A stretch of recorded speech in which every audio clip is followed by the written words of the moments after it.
This is One Man's Family.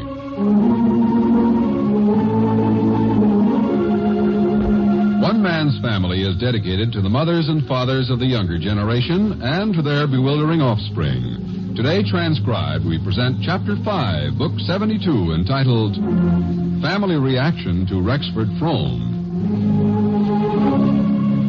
Since Rexford Frome purchased the old Middleton place near the Barbour family home at Seacliff, Henry Barbour has bristled whenever the man's name was mentioned. He met young Frome on one occasion and liked nothing about him. But though he is wary of the man, he is nevertheless greatly interested in the work of renovating the old mansion. The painters are already at work on the exterior, and some of the weeds in the driveway have been uprooted. At the moment, the head of the house of Barbour is pacing slowly along the street, glancing from time to time at the Frome place, while Margaret, his favorite granddaughter, rides along beside him on her bicycle. He's paying scant attention to Margaret, but she doesn't mind. So Pinky sent out form letters to all the neighbors and asked for work after school because he spent everything he earned this summer. Form letters? Sure, asking for jobs. Be careful you don't fall off that bicycle. Oh, I won't. Pinky's got a new girl, Grandfather, Iris Rand. He said that women cost money. Oh, yeah, women. And now, what about these form letters? Nobody answered except just one person. Guess who? Dr. Thompson? Mrs. Stewart? No? Then who? The new neighbor back there in the Middleton house. Oh, Frome. Yep. He wrote a wonderful letter. He said he'd hire as many barbers as he could get at 75 cents an hour. Isn't that nice of him? Hank pulled weeds with Pinky this afternoon, and I went over, too. He let me carry out a bunch of old bottles, and he gave me 50 cents. Yeah, did he indeed? Well, don't you like it? Never mind, my dear. Let it go. But he's terribly nice. I like him very much, and Joan likes him, too.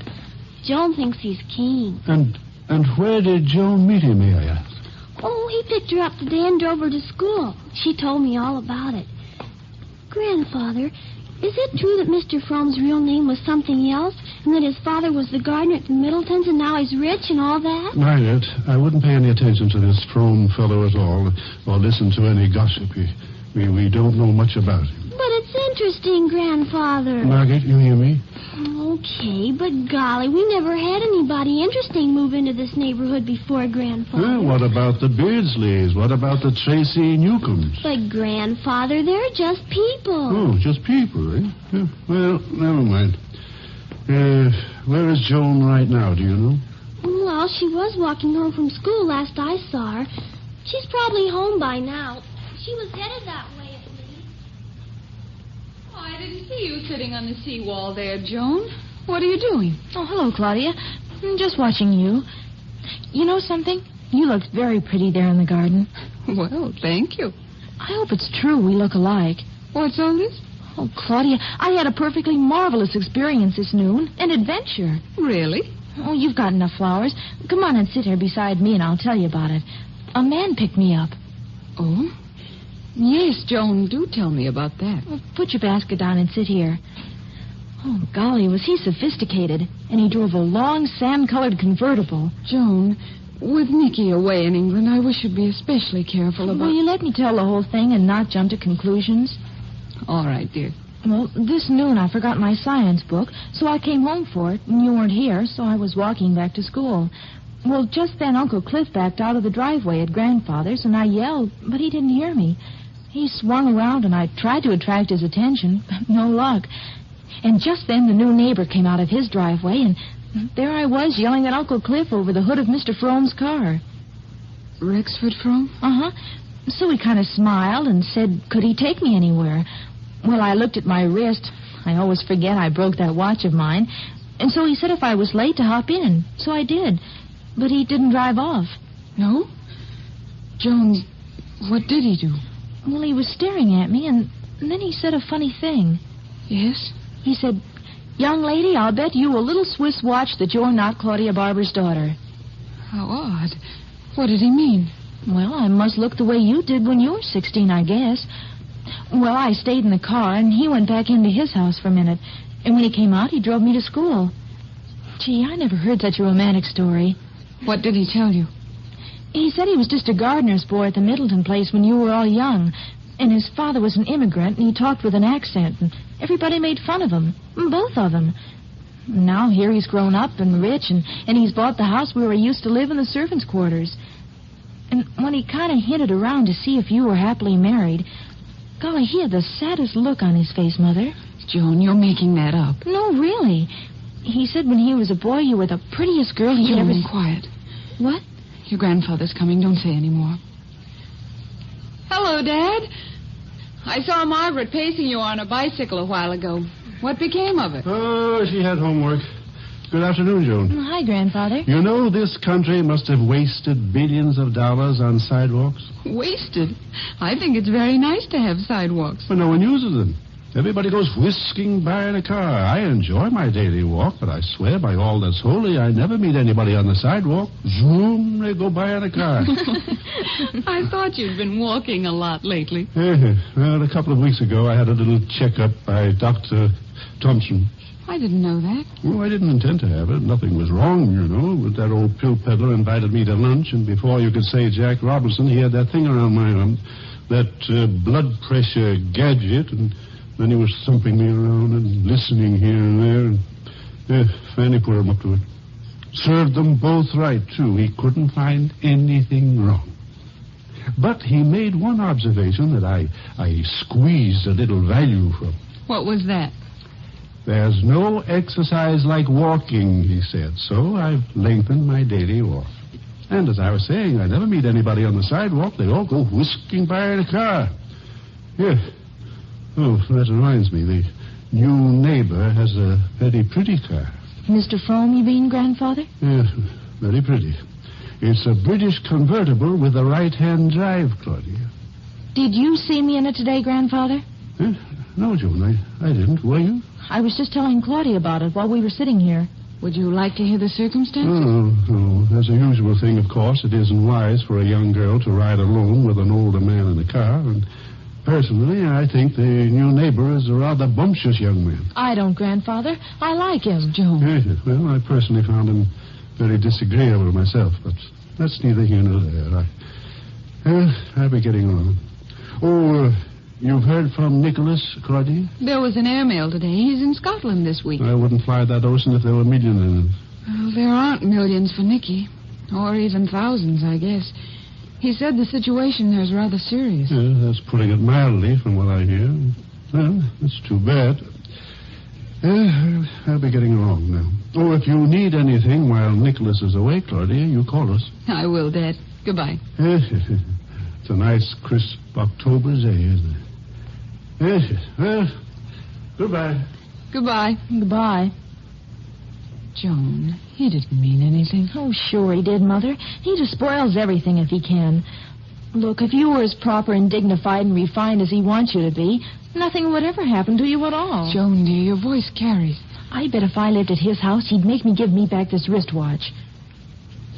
What wristwatch? I told you about the bet Mr. Frome made. It seemed rude not to take the wristwatch when he insisted. Let's go into the house. Okay. Oh, hey, you're forgetting the flowers. Oh, yes. I'll bring the shears.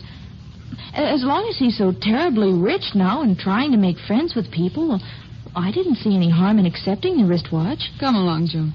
Well, anyway, it was a bet, practically, and he lost. And, well, I don't see any harm in it. Oh, it's a beautiful little watch. Do you see any harm in it? Come on in.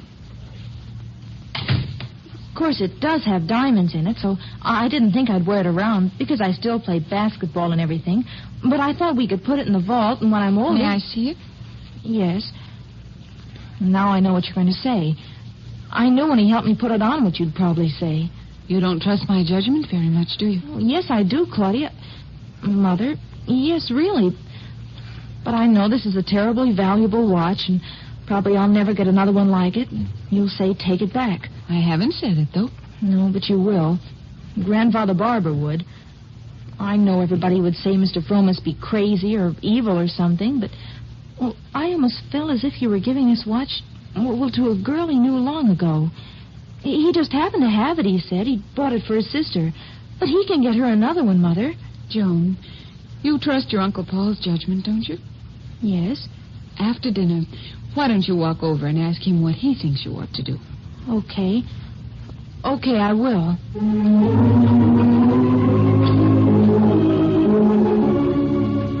Dinner is just over at the family home. Henry and Fanny and their sons, Clifford and Paul, pause in the hall. Yes, very good dinner, Fanny. I think Mrs. Kettleman's cooking is beginning to improve.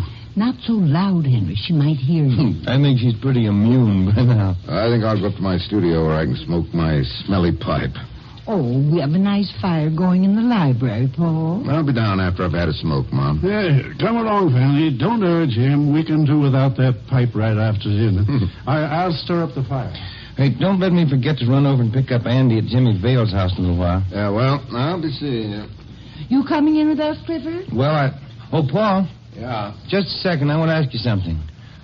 You go ahead, Mom. I'll be in later. All right, Clifford. I've got something I want to talk to you about, Paul. Okay if I come up to the top of the house with you? Sure. Come on. After a big dinner, these 2 flights of stairs get to be pretty long. Oh, I think you'll make it, old man. Thanks for the confidence, Sonny. Want to hold my palsied hand? Just lean on me if you get tired, Pappy. If I had just eaten, I'd challenge you to a race just to show you there's still some spark left in your older brother. Yeah. First flight. One down, one short one to go. Shorter, but steeper. You could do with a new carpet on your stairs up here.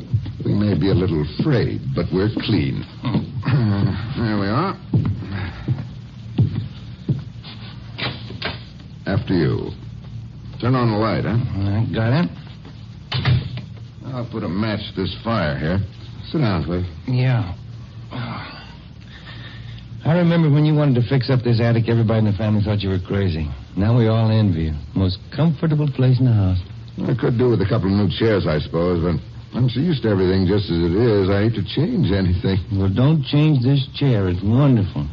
Kind of settles around you like a warm bath. Not a bad description of it at that. Now, as soon as I load up this old briar, you want anything to smoke? No, nothing. I got a cigar here. You want me to turn green? I remember the first cigar you tried to smoke when you were about 13. You not only turned green, you ran through the whole color spectrum, ending up in an ashy gray. Oh, man, was I sick. I got a licking besides. It's funny how clear my mind is on everything up to the last 10 years. They're beginning to clear up, aren't they? Oh, little, I suppose. Sometimes I think it's working out, and then I run into one of those blanks, and then I wonder if I'll ever get them back. Well, don't fight it. You're looking better than you've looked in a long, long time. Yeah, I'm really feeling okay. But, I'm up against something right now, Paul. Oh? Yeah, that's what I wanted to come up and talk to you about. Well, fine. Fire away. Well, first of all, there's Roberta. Don't tell me there's anything wrong between you two. No. In fact, it's anything but that. I've been seeing an awful lot of her lately, and we've even talked about getting married. Is that bad? I don't know. How can I ask anybody to marry me the way things are now? I mean, without a job or any plans for the future. Well, I see. And the stumbling block is the job situation, huh? Well, of course, there are other things, but that's the main one right now. The worst part of it is, Paul, I don't know what I want to do. I don't seem to be interested in anything.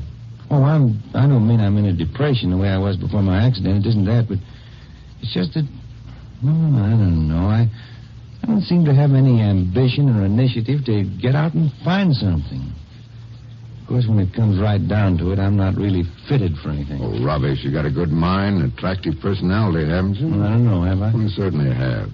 Cliff, honestly, you could do almost anything you set your mind to. Yeah, but what? Dad's been hinting around lately about me getting back down to the stock exchange. The thought of that place gets me down something awful. Well, a lot of other things besides the stock exchange. You don't have to go down there just because Dad likes it. Yeah, but I don't have any alternative to offer him. If I could say to him, that isn't what I want because I got something else in mind, it'd be all right, but I haven't. As a result, I feel kind of guilty when he suggests calling up his old firm to make an appointment for an interview. I just have to stall him off. Now I'm getting so I feel a little guilty being around the house. I feel like he's looking at me and wondering when I'm going to get off the dime. Oh, that's probably all in your mind. I don't believe he's thinking that at all. Well, maybe not. But you know yourself how Dad is. He thinks everybody should work unless he's sick. I certainly don't believe there's anything wrong with me now. Not enough to keep me from doing a job anyway. Of course, the way Mom treats me, you'd think I was still at death's door. What do you mean? Oh, She always wants to bring me breakfast in bed. Keeps saying she thinks I should lie down and take a rest when I'm around here in the daytime. You know, stuff like that. What did Dr. Thompson say the last time he looked at you? He seemed to think I was in fine shape. He said, you might not have much of a memory, Clifford, but you'll probably live to be as old and cranky as your father. And he slapped me on the pistol pocket and told me to get out of his office and not to bother him anymore. You don't get much coddling from that old boy. She'd say no. I told Mom what he said. She thinks he's heartless and unsympathetic. Yeah. Well, Cliff, you got a problem, no question about that. I don't know what to say to you. What do you mean? I don't know, just what I said. You've been through too much for me to rattle off some advice which might be the wrong thing for you. Now, look, Paul, I asked for this. If you're afraid of hurting my feelings or something like that, you needn't be. I want you to tell me what you honestly think. Okay, suppose we do it this way. I'll throw out a couple of thoughts that have occurred to me, and if you think they apply, fine. If you don't, you can ignore them. How's that? That's fair enough. Shoot. First, let's assume that you're well enough to work, right? All right. Next, let's assume that it's necessary for you to get a job in order for you to get married and to be happy. Yeah? Well, now, what's preventing it? That's what I don't know. Except that I know I won't be happy down in the financial district. I tried that once. Well, we'll rule that out. Have you thought of what you would like? Well, no, not exactly. Why not? Well, I just can't think of anything, that's all. There's something that's keeping you from doing what you really know you've got to do eventually. To wit, get out and find a job, huh? Any kind of job is going to be rough going for you at first. You realize that. Oh, sure, I know that. All right, now then. You've been through several months of shock and pain. Naturally, we're all deeply concerned over you. We've all looked after you, worried about you. Well, babied you, particularly Mom. Now the time comes when your manhood is asserting itself. You want to get out and do a man's work and take your place in the world again, but you're not quite able to do it. Huh? And why? Now, mind you, I'm asking you this more than telling you. You understand? Oh, go ahead. I think I see what you're getting at. Exactly. It isn't you're different from any of the rest of us. We all want to be babied and mothered a certain amount. And when we get it, we want to cling to it. We want to regress back to our childhood and be taken care of instead of battling the world and meeting all the challenges that life presents. We do and we don't. With you now, the urge to hang on to the safe feeling is stronger than the one to emerge from the nest and try your wings again. You're a little fearful. But that'll go away. One of these days, you'll get up and say to yourself, well, I've had enough coddling. I want to go out and get a job. You'll say, so long, Mom. See you tonight and when I get home from work. And that'll be that. Yeah. Yeah, I think you've hit the nail on the head, Paul. Thanks a lot. Main thing is not to start pressing. You'll find... Come in. Oh, I hope I didn't interrupt anything. Well, hello, Joan. Come in, honey. Hiya, Joan. Hello. Sit down. You're just what we needed. Youth and beauty. Grandmother said you were up here, but she didn't say you were busy. Well, we're not. We're just fanning the breeze a little, that's all. We came up here to spare the family from the smell of my pipe. Grandmother told me to tell you that Hazel was here, and she thought it'd be nice if you came down. Well, that will do, madam. Could I talk to you a minute first, Uncle Paul? Sure, go ahead. I'll go down and see what goes in the lower regions. I'll tell him he'll be down pretty soon, huh? Okay. You will probably find Grandfather asleep. He kept nodding all the time I was there, and Grandmother kept telling him not to go to sleep. Oh, for goodness sake, Henry. Are you going to sleep again? Certainly isn't very complimentary to Hazel. I don't mind, Mother. Let him sleep. Huh? What is that, honey? Well, if you took a nap in the afternoon, when I tell you, you wouldn't be falling off at 8 o'clock in the evening. I wasn't asleep, Fanny. Just closed my eyes for a second, that's all. Why don't you go to bed if you're tired, Father? You don't have to stay up just because I dropped in. Nonsense. We don't get to see you often enough as it is. He can stay awake when you do come over. I'm trying to tell you that I am awake, my dear. I've heard every single word that was said. I guess we'll have to be more stimulating, Mother. Well, if he goes to bed now, he'll be awake at 4 in the morning and start wrestling around until he gets me awake. I wouldn't mind if he woke at 4. If he'd only be quiet, but he's never satisfied until he's got me awake, too, so he can tell me he can't sleep. Yes. Look at that hurt expression, Hazel. That's just the way Clifford looked when he was a little boy after he'd been reprimanded. Identical same expression. Very amusing, I'm sure. Not to mention the fact that identical and same is tautological. When your father can't get back at me any other way, you always find something wrong with my grammar. Well, at least you don't use slang. I'm getting so I'm using some slang expressions that I've picked up from Hank or Pinky about half the time. I understand that Hank and Pinky have been working for that upstart who has invaded our neighborhood. You mean Rexford Frome? If you insist on dignifying him with a name which, by the way, is not his own. Well, lots of people have changed their names, Father. I don't think you can hold that against him. Perhaps not, but I'm always wary of a person who does it. I believe that God intended us to bear the name given us by our fathers, whether we like it or not. But a woman changes her name when she gets married. That's different. That's in accordance with the law and in compliance with the custom. Besides, I'm speaking of a man. A man should bear his name proudly. Not to do so is a slur on his father. Yes, but during the First World War, so many innocent people with German names were made to suffer so unjustly. They had to change their names to escape persecution in many cases. Well, that's right. And you remember how people used to talk about this Frome's father, old Frome? Why, it was disgraceful. I don't blame him for changing it. I would have done the same thing. And I suppose you also approve of his conduct? What conduct? He's deliberately trying to insinuate himself into the family by whatever devious means he can contrive. And I hope you haven't forgotten that he has quite openly confessed that he once was in love with Claudia, your own daughter. And a married woman whose husband, by the way, is now in England. Oh, you sound just like Judge Hunter when you go on that way. You put in everything but aforementioned.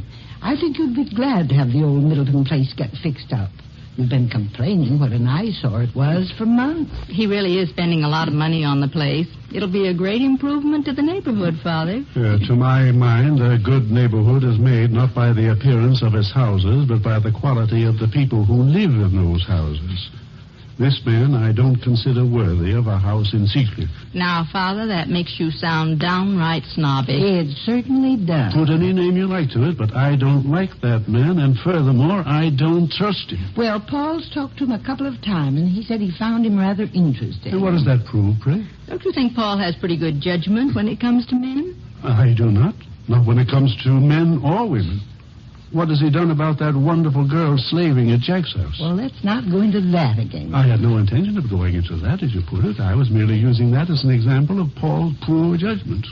And I've seen him lavish attention on too many unconventional people to have much faith in his assay of a person's worth. Hey, what's all the argument about? Dad, you look kind of red in the face. Hi, Hazel. Joan said you were here. Yep, I'm here. What have you been up to? Oh, I just left Joan and Paul up in the attic. I started to come right down here, but I got sidetracked in a telephone call I had to make to Roberta. She gets prettier every time I see her, Cliff. You'd better not pass that up. Well, I don't think I will. You going out, Clifford? Yeah, don't you remember? I told you I had to go pick up Andy. He had dinner over at Jimmy's house. Oh, I got to run, too. It's getting late. Oh, want me to drive you home, Hazel? No, I brought our car, thanks. Where's Dan?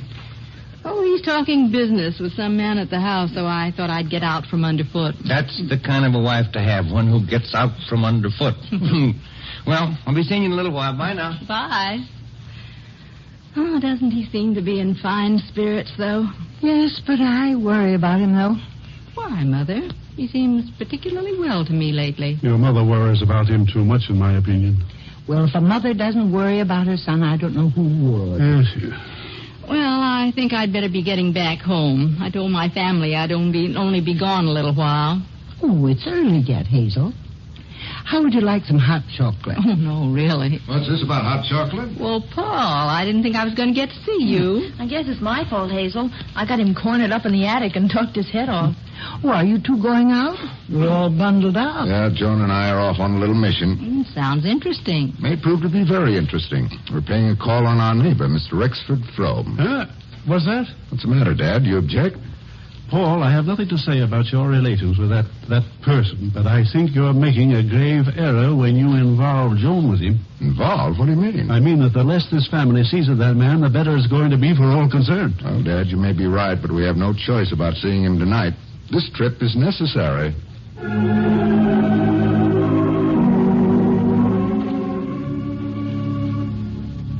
Well, we use this old-fashioned knocker, I guess, Joan, huh?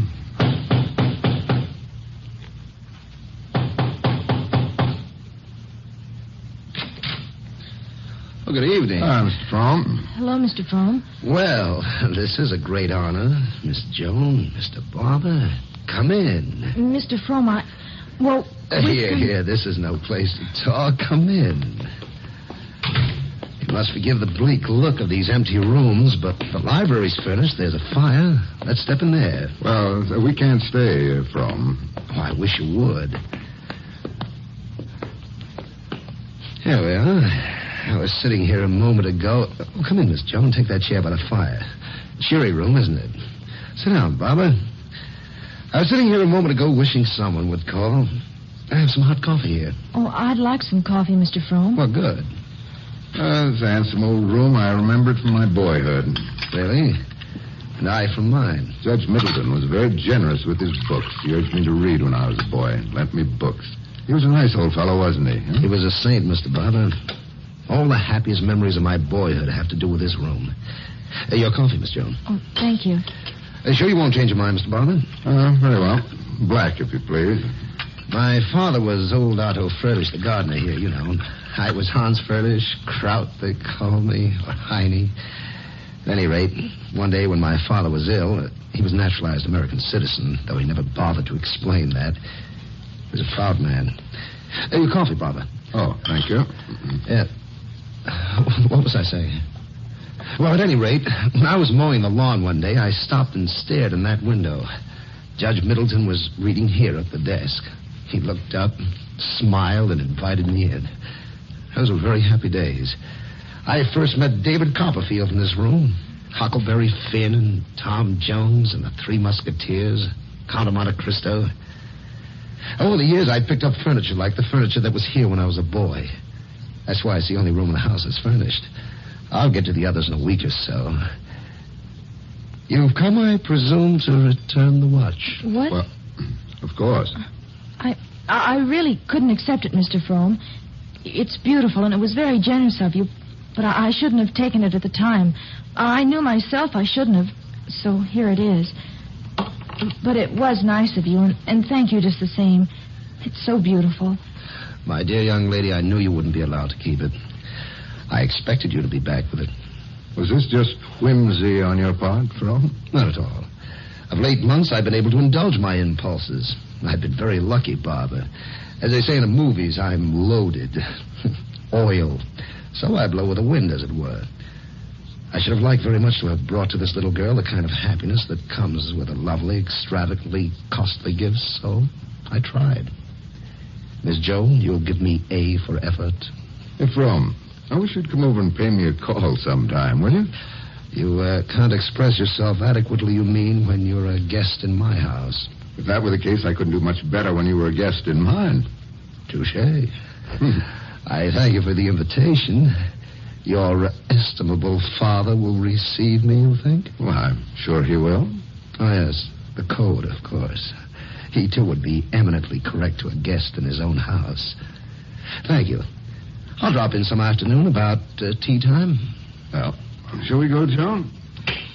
Well, thank you, Frome. You know, you ought to outgrow your bitterness in this lovely old house. That's an interesting remark. I hear you're something of a psychologist. So am I. Perhaps we can have a joust, huh? Well, I hope you'll forgive me, Miss Joan. Perhaps sometime when everyone knows me better, I can make you a gift you'll be allowed to accept. By the way, do you remember my sister, Mr. Barbour? Christine Fröhlich? Do you remember her? No. As a matter of fact, I don't. Well, perhaps you wouldn't. She wasn't here very long. She's joining me presently. Well, that'll be nice for you. It'll be nice for everybody. She's one of the loveliest women in the world. She's Mrs. Abbott now, a widow. You must come over for dinner. Good night, Mr. Frome. Good night, my dear. I understand your stepfather is in England? Yes, he had to go on business. Give my very best to your charming mother. I've been very fond of her for a lifetime. No reflection on your uncle here, but I rather hoped your mother would come with you this evening to return the watch. Good night. Come again. Come again. See, Uncle Paul? See, he's wonderful, didn't I tell you? Or a little bit crazy. Which, I wonder? Both, perhaps, darling.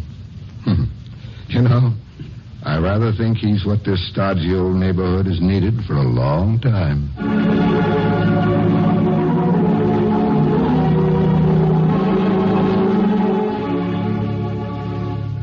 You have just heard Chapter 5, Book 72 of One Man's Family, written, produced, and transcribed under the direction of Carlton E. Morse. Chapter 6, entitled Rex Frome Invades the Barbours, will come to you next week at this same hour. You want the best Sunday listening. So today and every Sunday, listen to NBC for top comedy entertainment on the Phil Harris-Alice Faye Show. Then stay tuned for the adventures of Sam Spade. For the best Sunday listening, stay tuned to NBC. You're tuned for the stars